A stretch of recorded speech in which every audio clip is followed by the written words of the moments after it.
We're seven to make a that every AA group ought to be fully self-supporting, declining outside contributions, especially when you have to get rugs cleaned. We will now pass the basket. This is a weekly literature or step meeting. Our format is as follows. The speaker is asked to talk for no longer than 30 minutes. He or she spends 15 minutes on qualifying themselves and the other 15 minutes on either a composition from the book or on the step of the week, followed by group shares, discussions, questions until 7 p.m. We then end the meeting with either the Lord's Prayer or the Serenity Prayer, whichever the speaker chooses. You can find our past weekly speaker meetings on our YouTube page called the Stay Alive Literature Step Group Meeting. You can also find information about our upcoming meetings and other great stuff on the Doylestown Recovery Group Facebook page. Do not forget to smash the like button, subscribe, and share. This brings us to the speaker portion of the meeting on this day of Monday, October the 20th, 2025, at the Monday night 6 p.m. Stay Alive Literature and Step Group meeting at St. Paul's Lutheran Church. Tonight's speaker is George, and he is sharing his experience on Step 1. Let's please welcome George. Hi everybody, my name is George and I am an alcoholic. Hi George. I want to first say that my biggest accomplishment I feel here has been the gift of peace that I've been able to get from Alcoholics Anonymous. It's something that I struggled with for a very long time, and this last go-round I've been able to accomplish that, and that has been because I have essentially dismantled my ego and realized that I have absolutely no control over the things that happen. And that was one of the biggest things in my life that tore me down to a place where everything became unmanageable. So let me spend some time qualifying here. Let's see. I am not unique at all. I spent the first 20 years of my life believing that I was unique. I was different than everybody. I'm special somehow. I have all the answers. I can do all this stuff by myself. I was a child of the ward for the first 9 years of my life, and I spent a lot of time in foster care.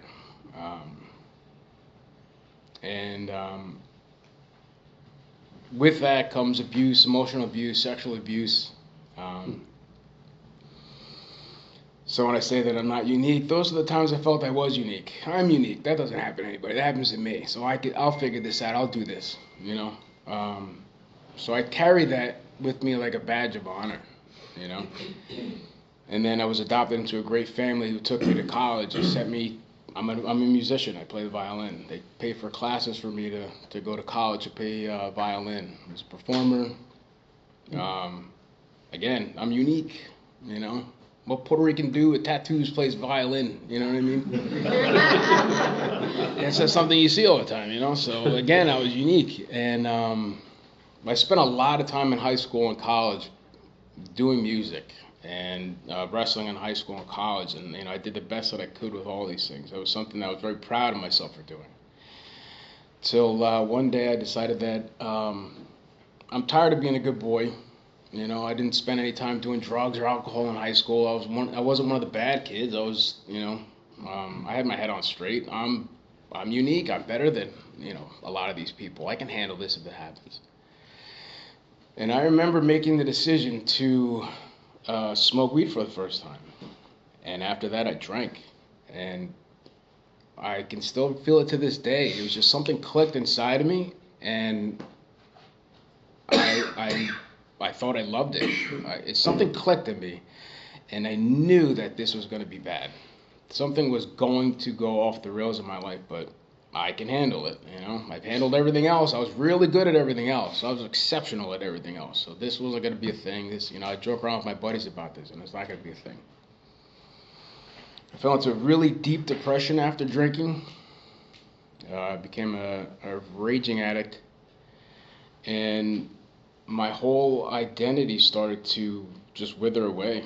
I drank and drank and drank. I dropped out of college, and then I had the audacity to be upset with my my adopted parents, for not sending me back to school. So I thought it was a good idea to get back at him by, stealing money. Stealing money to buy drugs and alcohol. Got myself kicked out. And then that's when I realized that my resentment started to fester and brew. I felt like everything was owed to me at that point. I stole money, I drank, I started burning bridges, and I didn't care. I didn't care about who I hurt, how I did it. I just knew that I was going to do these things, and at some point, I'd have to face the consequences, but I'm going to be able to figure it out. I figured everything else out so far, and I didn't have it in my mind at the time that my communication, my interactions with people were strictly transactional. I spoke to you and I dealt with you because I could get something out of you. It wasn't money, but it was emotions. If I was nice to you, if I could do something for you, then I knew in the back of my head that at one point I'm going to call on you and you better be there. And I continued on that path until I started to realize that people were just distancing themselves. People were vanishing out of my life.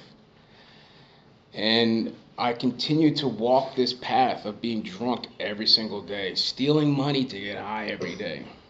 And then somehow I was able to lock down a wife for a certain period of time.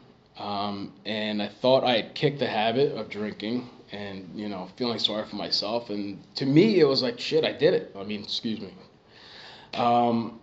I did it again. I was able to do these things and get married, and that was one of my goals. I've never had a family growing up. I wanted to have this family, so I had a child.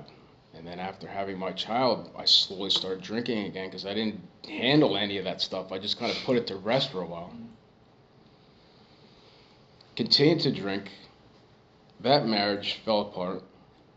And it didn't dawn on me till years later that, I was this problem. I had this idea that I could fix everything until I couldn't fix anything anymore. I had absolutely nothing left anymore. I destroyed every relationship I had because at the time I really did not care. I did not care. And,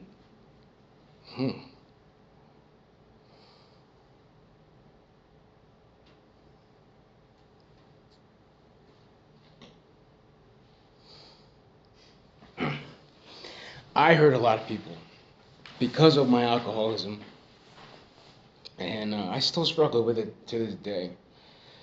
And the gift that AA has given me now is I don't have to be this person anymore. I don't have to be this person anymore. Like, my life is, I've given up the hope of trying to figure all this stuff out by myself. I don't need to put this face on like, hey, how you doing? I'm great. I'm dying inside. Waking up at 7 o'clock in the morning so I can sit at Wawa and drink and watch all these other kids with their families go by. Like, it was a constant reminder of like the failure that I was, and I couldn't let that go. That was something huge for me. My ego had this attachment to like this despair that I needed to have because that was my identity for such a long time. Screwing up, effing up, that became my identity. Not this unique guy who could figure out problems anymore. It was feeling sorry for myself. And I felt sorry for myself for such a long time that the last time I drank, I was sitting up at Wawa at 7 o'clock in the morning. I was supposed to clock in at 7:30. I was already half in the bag. I was trashed. And I threw my hands down on the table and I just started crying. Imagine walking into Wawa, getting your coffee to go to work, and there's a grown man sitting in the back just crying, with a beer next to him. And I said, I can't do this anymore. And something happened. I put my hands on the table. I said, God, I can't do this. Hand to God. I just said, God, I can't do this anymore. I can't do this. I cannot do this. I need your help. And luckily for me, there were a handful of people in my life at that time that I was able to make this call and say, I can't do this anymore, man. Like, I can't do this. I need help. And that was huge for me because I don't ask for help. I did all this to myself. So why am I going to go out of them and be, hey, can you help me out? I've been screwing up my life. Can you help? Can you bail me out? You know, like I call my dad. Dad, can you help me out, dude? I mean, how many times I gotta, how many times I gotta do this? You know what I mean? To teach you to fish, but that story. And I was able to get into rehab. I get to rehab, and the minute I walk into that place, I felt this peace that I can't. I'm not even gonna. It's like trying to describe to you like how a flower smells. You know what I mean? Like, what does a color red mean to you if you're blind? There's nothing. It's just this feeling that I had, and I didn't have to BS myself anymore. I was with family. Like, I wanted a bigger family, and I got it. Like I was able to be real. I don't have to lie to you anymore. And I was able to be fresh and start over. AA did that for me. The first time I went to AA was because I did, it was court ordered. I didn't want to go to jail. I didn't want to go to prison. This time around, man, my ego, it had to die. It had to leave. It needed to not be in this person anymore. Because if it was, I would have continued to do that. I wanted to be of service. I wanted to be able to do that. I want people to love me the way I love people. Going to rehab and opening my heart up like that has enabled me to be that person that I am now. Granted, I'm on step 4 now. But I have this peace that I've never had before. And that is because I'm here. Working these steps, I was ashamed at one point to even say I'm in AA. I'm an alcoholic. Everybody's got this stigma. You're an alcoholic. You can't manage your life. And I don't care about any of that stuff because that's all me talking. That's my mind telling me these things. That's not true. AA has been able to give me this perspective on things. I can step out of the box and be like, dude, you got to look at it from a different angle. And things are fresh. Things are fresh that way. If you look at things differently, when I look at things differently, I can be more grateful for the things that I have in my life because of AA. Because of AA, I'm able to have people bend their ears and just, cry on my shoulder, talk to me. I'm a lot more emotionally stable. I want to be here for people. I have not been able to do that for years. And the moment I decided, and I was like, I'm an alcoholic, I cannot do this anymore, I accepted all that stuff. There's this change in me that I will never be able to let go. Working the steps now, I'm able to go back to certain family members, not everybody because I'm not there yet, but I've been able to talk to certain family members and they see a change in me. People, my friends have seen a change in me, Dude, you look great. Your attitude is different, Granted, I still have debts and I still have all these worldly things that, they're always going to be there. But the one thing that's never going to be there again is that version of me that existed before I told myself that I'm an alcoholic and I cannot do this. And it's not just because of AA. It's because of the God that I know him as. I mean, I gave my entire life over to that this time. Dude, this is all you now, man. I can't do this. I did it myself for a long time, and this is what happened. The moment that I pushed all of it away, and reading some of the literature and the scriptures, it's always, I give myself to you. Together we can do these things. We can do these things. There's no me anymore. There's no selfishness, And that's what I needed in my life. I needed the we. I needed to know that I could objectively be by myself, but still pray, God, please, man, just give me the strength today. And I know he's got my back, especially knowing that I burned so many bridges, knowing that I can just calm myself and know that I'm going to be all right now. It's been one of the best things that's ever happened to me in these last 4 months. And the fact that I can be completely honest with myself and look at people in the eyes. I would never be able to do that before, but I can look in your eyes and tell you that, yeah, I love you. There's something about you that I love. I want to be there for you. I couldn't do that before. I could listen to people talk and complain about work and how bad their lives were. All good, man. I'm there too. You know what I mean? Like Mike, this is my buddy Mike here. He was there before this whole thing started. that's the kind of person I wanted to be like. I wanted to be like this guy. He has given me the hope and the love to do that. My sponsor, Ed, is here. He's taken the time to do these kind of things to help me out in this version. That's what I aspired to be like. And I've been able to do that with this gift that I was touched with. Couldn't do this before. I had to sit at Wawa. I had to be trashed, and I had to just cry and let it all out. And I had to say, like, this is it. I am an alcoholic. This is me now. This is me, but what am I going to do about it? And I took the necessary steps, and like, this has been one of the best things that's ever happened to me. And I really do look forward to sharing more. I mean, there's a lot of things I didn't cover here, but this is my first time sharing in this. Speaking. So it'll get better. I'm not unique. Yeah, so I mean, that's really all I got for now. Step one? Step one, yeah. Yep. Okay. Go step one. All right, okay. Yep. All right, thank you. Alrighty, thank you very much. I appreciate it, George. We've come to the part of the meeting where we're going to open up the floor to for shares, discussions, and questions. I got 10 minutes. I can go another 10 if you want. Yeah, can you? Yeah. Yeah, all right, yeah. Keep going with it? Yeah, you can. Yeah. All right.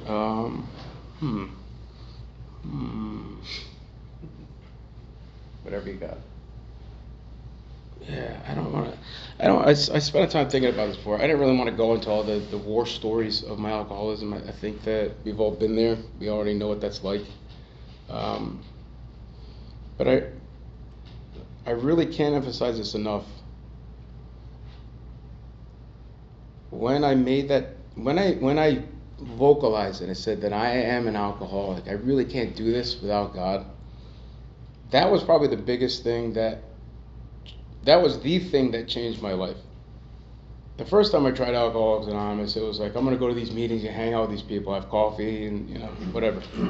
But the steps don't work unless you have an open heart and you really dig into it and you do that. You do the self-reflective work. Like, that's what I'm learning now. And this is like, I saw my buddy Mike outside, man. I felt like a little kid tonight, man. I was like really excited about sharing and speaking because the steps, they're going to help you get your life back on track. But like, you really need to have that God moment.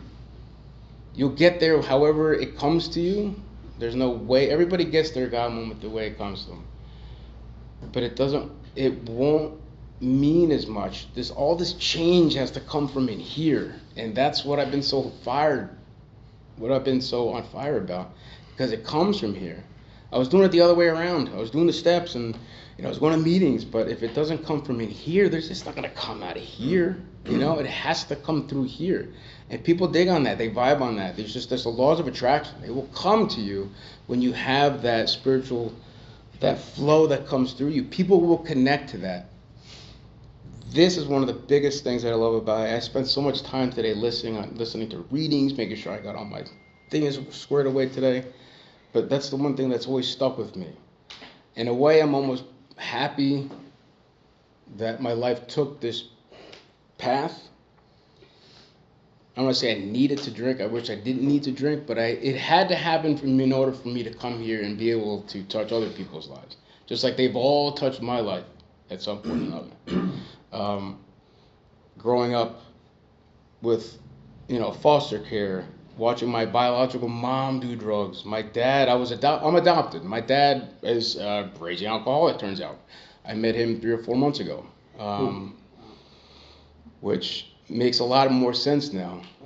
That was a spiraling time for me. When I first met my mom was 4 months ago, and that's when I essentially just obliterated myself. I was like, this is unreal. I met her, denied all the abuse, denied all the sexual assaults. It denied all that stuff for me. My dad's a raging alcoholic, wants to hang out, wants to drink with me. He has no idea what I've been going through. My adopted father in this family has no idea what it's like to have depression, suicidal tendencies. I threw a tube myself a few times because I really was just like, this is it. I can't do this anymore. Like, I have 2 kids I'm supposed to be a man to and show them how to do these things. And I drank myself into this place where I wanted to wrap a 1/4 inch cord around my neck. which is symbolic to the fact that I play the violin, and that's what you use when you do your music. And it was these things that just amplified my despair and this poor me and my ego just digging into my head all the time. Had a lot to do with that.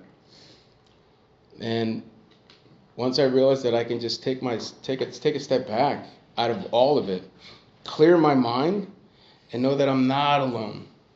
I can call anybody in here. Dude, I feel like crap today, man. Like, I don't know what it is I drank. I don't have to BS anybody, I can call you. How are you doing? What's up? I know I don't do that to you all the time. I speak pretty really, but it's given me that opportunity to do that, And I've also realized I'm not unique. There's nothing special about me,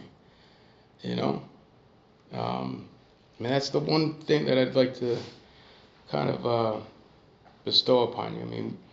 There's nothing under the umbrella statement of, uniqueness, but there's nothing terribly special that we can't all give all what we are going through to our God as we know Him.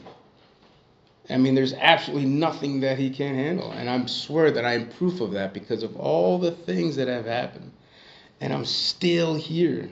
I was literally this close to wrapping it up a few times. The last time I called, I 302'd myself on the phone talking to him. I need somebody to talk to. What's your address? Nah, not doing that. I just want to talk to him on the phone. For some reason, I was just like, here's my address. And they came and they took me, and I spent some time in there. And it was just like close call after close call after close. What's that story where, God sends the guy in the helicopter and then the canoe, and you're like, nope, I'm good, I got this. It's like it just kept happening. And finally, it's like I'm treading water, holding a baby, and he comes to me, he's like, do you need help? And I was like, yeah, I can't do this. I cannot do this, And my life has definitely been 1,000 times better. But it's because I'm doing that work to be introspective, to find all my character defects, and be the person that I know that I can be. Like I'm very I'm giddy about it, man. I'm really happy because my life was complete hell. I can say that here, right? All right. Yeah. You're good. It was complete hell, 4 months ago. But I'm in a sober house now. I've got really great guys that, my age even, that I admire and that I look up to. And, my brothers and sisters here, man, so. Appreciate it. Yep. You're good. Nailed it. Good. Well, give another clap, right? All righty. So we're going to share in a second. So, hey, if you feel like drinking or if you've had a drink today, please come see me or speak to someone after the meeting. So we are going to open up the floor for shares.